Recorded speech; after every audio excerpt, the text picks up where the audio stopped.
ओम नमो भगवते वासुदेवाय।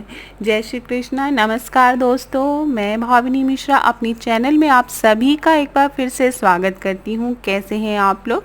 इस वीडियो में मैं आपसे शेयर करने जा रही हूँ अजा एकादशी के बारे में जानकारी। कब है, पूजा का शुभ मुहूर्त कब होगा, पारण कब करेंगे, भगवान विष्णु की पूजा कैसे करेंगे, पूजा विधि और व्रत कथा।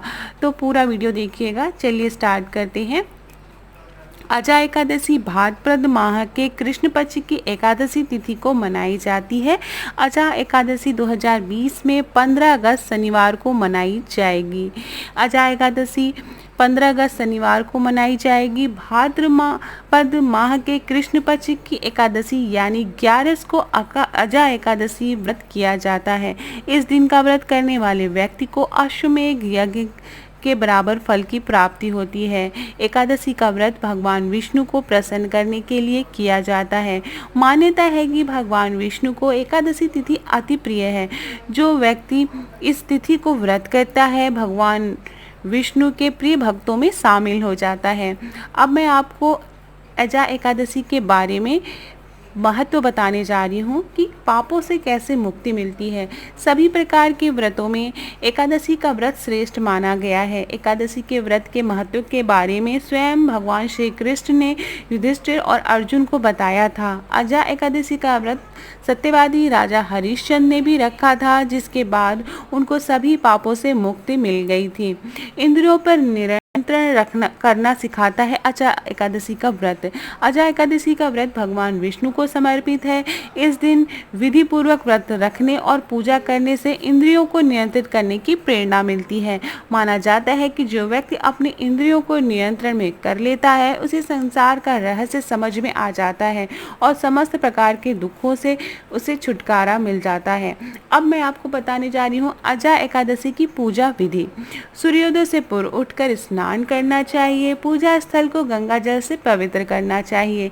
एक चौकी लगाकर उस पर पीले रंग का कपड़ा बिछाएं। चौकी के चारों ओर कलावा बांधें। चौकी पर भगवान विष्णु की प्रतिमा या फोटो लगाएं। भगवान के मस्तक पर चंदन का तिलक लगाएं। दीपक जलाना चाहिए। प्रतिमा पर पीले फूलों की माला चढ़ानी चाहिए, फिर पुष्प चढ़ाना चाहिए, फिर तुलसी अर्पित करनी चाहिए। भगवान विष्णु को तुलसी अति प्रिय है, इसलिए तुलसी जरूर चढ़ाएं। अपनी इच्छा अनुसार भोग लगाना चाहिए। आप जो भी अपने हाथों से बना के भोग लगा सकते हैं। उसके बाद विष्णु स्तुति, विष्णु चालीसा या विष्णु सहस्त्र नाम का पाठ करना चाहिए। साथ में अजा एकादशी व्रत की कथा जरूर सुननी चाहिए और उसके बाद भगवान विष्णु की आरती करनी चाहिए। तो ये थी संपूर्ण पूजा विधि। अब मैं आपको बताने जा रही हूँ अजा एकादशी की व्रत कथा। हरिश्चंद्र नाम का एक राजा था। वह राजा अपने राज्य का पालन बहुत अच्छे से कर रहा था।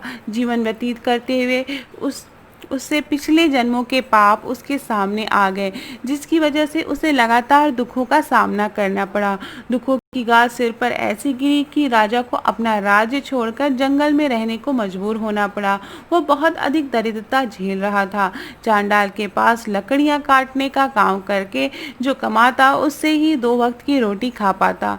एक दिन अचानक उसे ऋषि गौतम जंगल में मिले। ऋषि को देखकर राजा ने प्रणाम किया और कहा, हे प्रभु, मेरी अर्ज सुनिए।